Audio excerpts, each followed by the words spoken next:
As we continue our study in the book of Revelation, we're now stepping into chapter 6. Now, chapters 2 and 3 were, of course, that section what is now, and 4 through part of 22 are the what will take place after these things, or as it says in 4:1, what must take place after these things. Well, chapters 4 and 5 were transitional for us. And now in chapter 6, the great tribulation begins because the seals are opened. Remember, these are the seals of a scroll. 7 seals mark an inheritance document. So the Lord is beginning to open the seals of the document to give his inheritance to the victors. Now, it's important to understand that the opening of the 7 seals by the Lord himself, and then the blowing of the trumpets by angels, and the pouring out of the bowls, 7, 7, and 7, also by angels, these events form what we could call the backbone, or if you like, the narrative backbone of the text. It gives structure. These 7, 7, and 7 give structure to this long section of the book of Revelation. Why the Lord used these 3 elements, that is, seals, trumpets, and bowls? Well, the seals of the scroll we have discussed. Trumpets make sense because armies' movements were announced with trumpets and that sort of thing. Trumpets were important.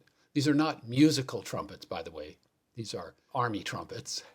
And bowls are full of wrath. So there is a certain logic in using these things. But whatever the Lord's reasons were for choosing seals, trumpets, and bowls, we as readers need to understand that these 7 seals, 7 trumpets, 7 bowls form the backbone of this long section. In fact, in a way, they take us through chapter 18.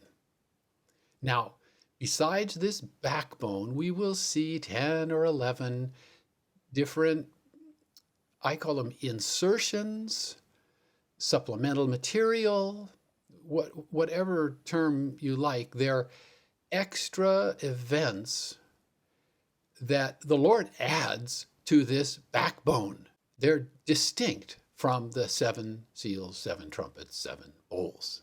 So we'll watch for that as this long passage unfolds. There are 2 ways to look at the 7 seals, 7 trumpets, 7 bowls. One way to look at them is called the reiteration view. Reiteration is just a fancy word for repeating what I already said. And in that view, the 7 seals take us all the way through the 7-year tribulation, and then the 7 trumpets retell the same events, and then the 7 bowls reiterate or retell the same events again.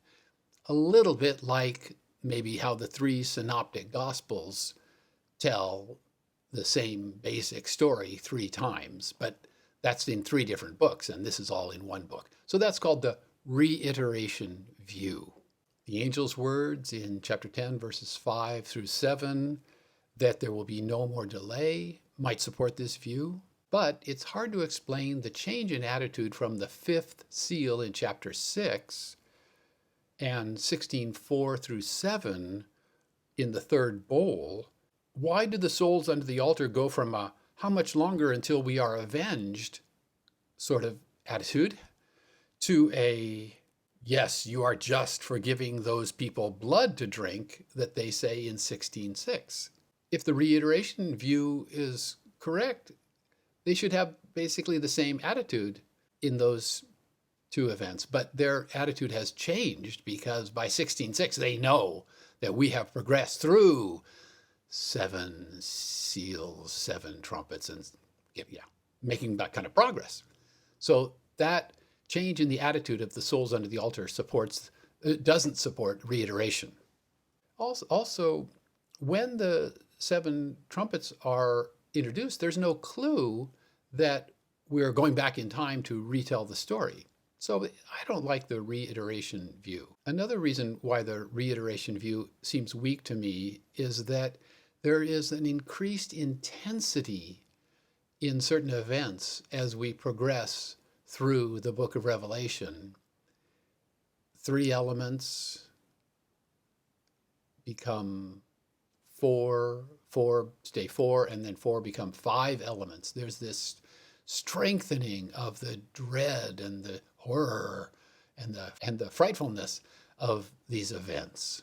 So I don't think it's true that the 7 seals, 7 trumpets, and 7 bowls tell of the same time period through 3 times. I prefer the view called the telescoping view.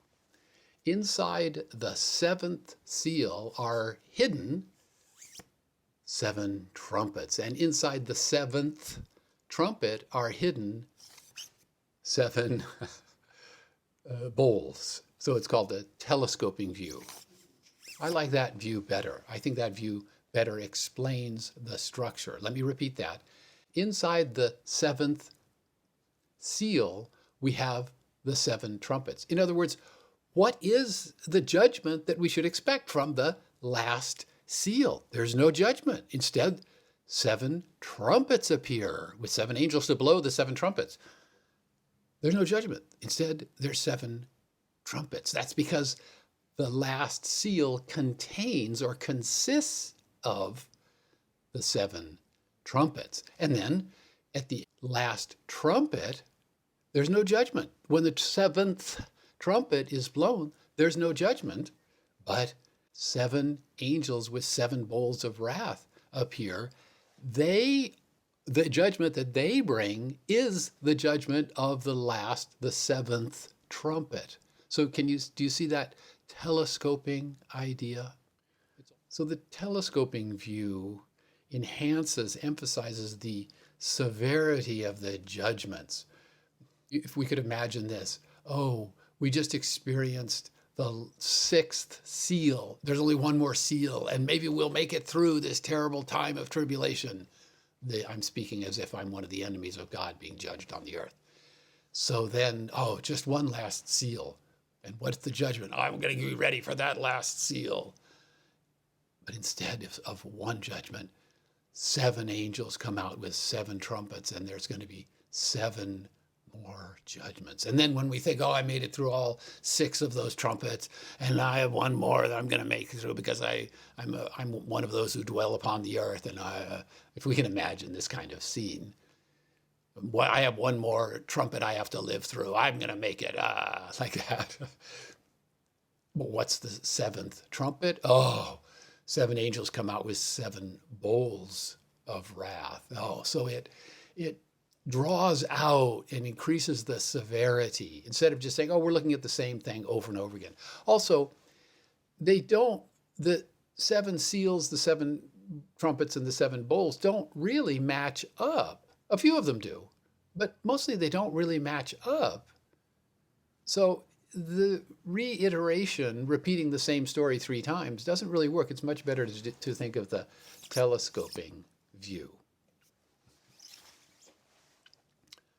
Also, in 7:3, during the seal judgments, we learn of the sealing of the servants of God. And then later, during the 5th trumpet, 9:1 through 11, we learn that the enemies of God who do not have the seal of God on their foreheads, we learned about them. So the trumpets seem to have happened after the seals. Also, the bowl judgments are specifically called the last plagues, and by them God's wrath is completed. So there's emphasis on we finally got through the whole thing. The words "it is done" are only spoken after the last bowl in 1617. So again, the judgments of the 7 seals, the judgments of the 7 trumpets, and the judgments of the 7 bowls become a narrative chain or a narrative backbone bringing us through this long period of intense judgment from heaven upon the earth. It's also, let me also add, it's very important to distinguish in the book of Revelation, there's a lot of judgment from God, from God's throne, upon the earth, those who dwell upon the earth. At the same time, or in the same 7 years, we will read about the attack, the killings done by the beast, also in other parts of the Bible known as the Antichrist. Well, you have to keep those two things separate. In one case, it's God judging the evil people of the world. A lot of death happens. In another case, it's the beast, the agent of the devil, killing people that believe in the Lord Jesus and love him. Those two different kinds of death, and we should keep them distinct in our minds as we read through this long section. This long section is the 7-year tribulation that Amos 5 talks about. Daniel 9 describes in more detail, and there we can see that it is a 7-year tribulation. And Isaiah 2 and 3 tell about the same time period. So let's look at the first seal. Let's go to chapter 6, verse 1. And I saw that the Lamb opened one of the 7 seals, and I heard one of the 4 creatures saying with a thunderous voice, "Come and see."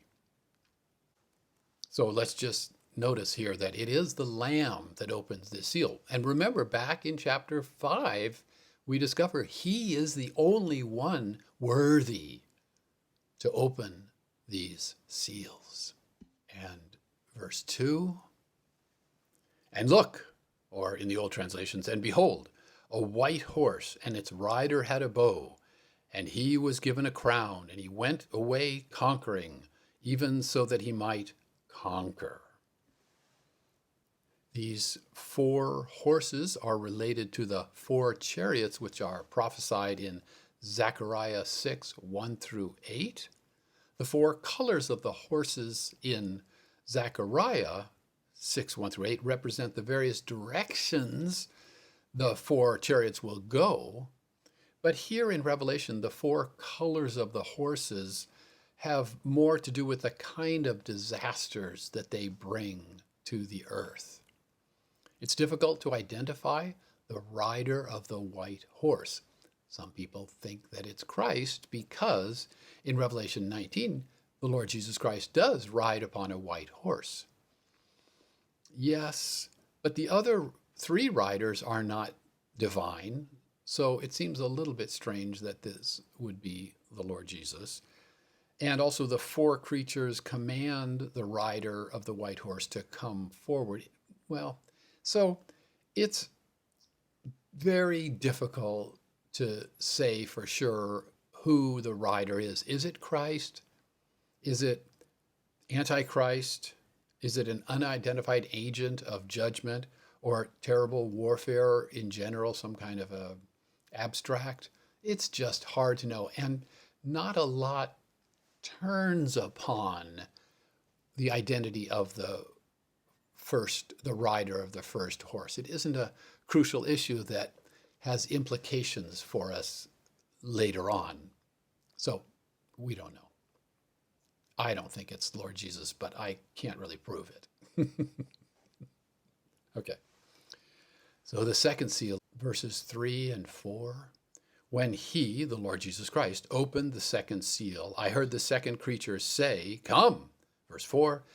And another horse came out, a fiery red one, and to its rider was given to take peace from the earth, so that they might slay one another, and a large sword was given to him. Notice this was given here in this verse. We see this kind of passive verb, often was given, I think, often in the book of Revelation, and we don't know, given by whom? Who gave? But in the context, it seems very likely that it was God. And so these passive verbs like this have actually got a name in biblical studies. They're called the divine passive because the verb is passive and it's almost for sure God that does the action of these passive verbs, but it's not stated. So this is an example of the divine passive in the book of Revelation. The rider on the fiery red horse has power to take peace from the earth. And this is in line with Matthew 24, 6 through 7, where there are wars and rumors of wars, and nation will rise against nation. For the first rider, the emphasis was that he was conquering, but the emphasis here is on the state of warfare among men.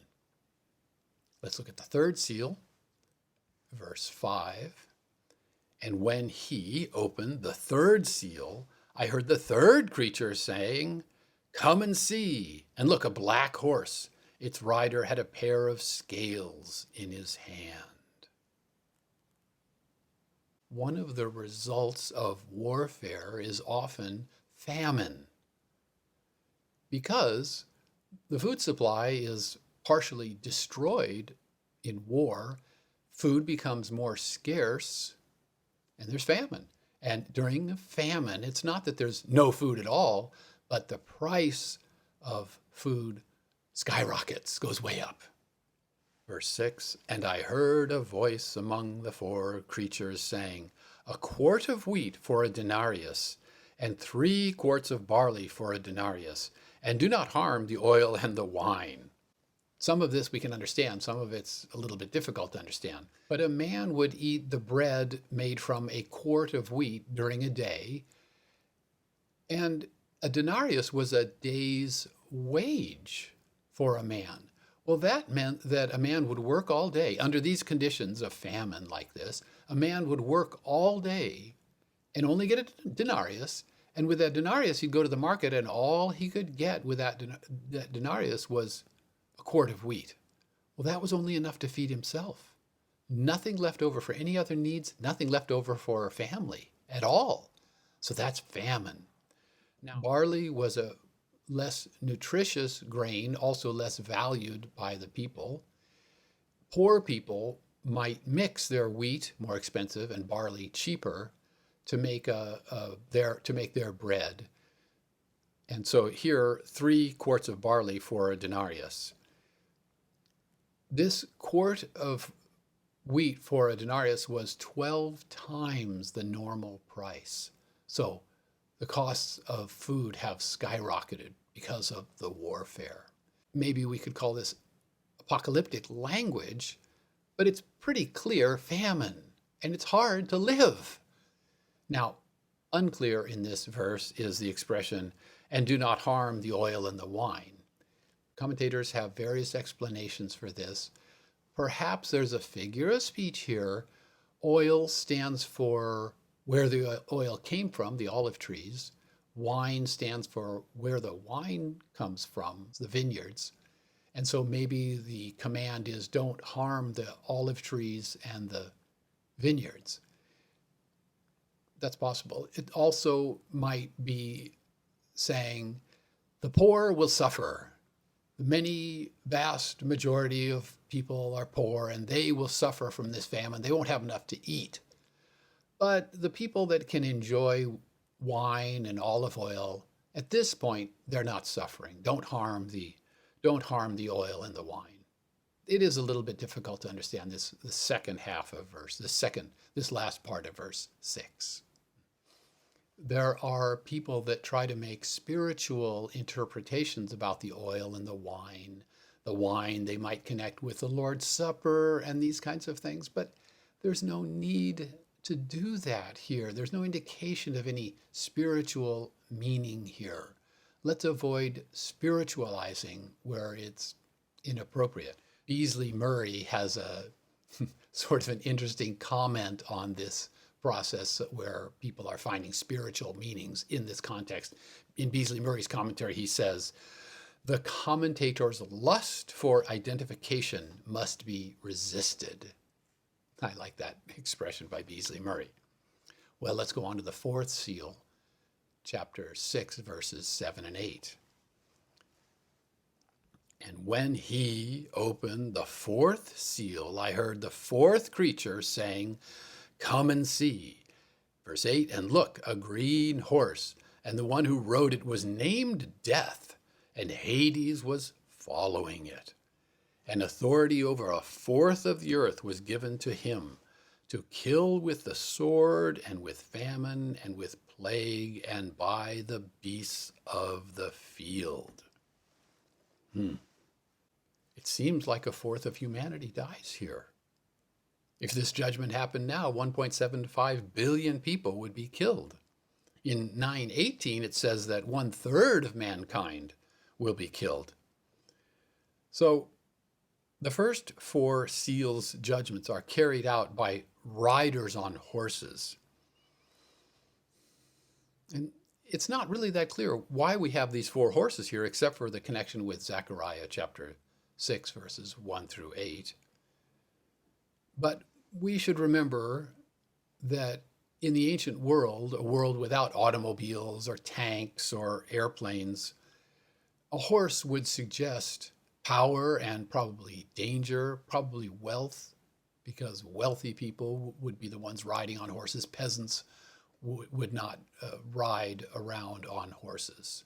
So we have to kind of put ourselves into that era and think, oh, this is power. These are dangerous, powerful animals.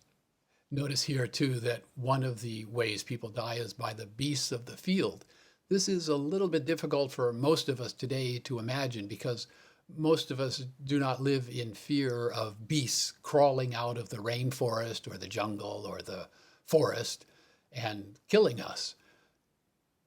Most of the bears have been hunted down and the lions and tigers are far away.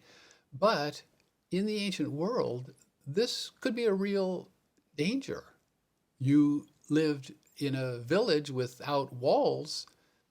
There could be these animals come in and kill people. It does happen still today in some parts of the world, but it was a real danger then. And so we've seen 4 of the 7 seals here. In our next lecture, we'll continue with the 5th seal.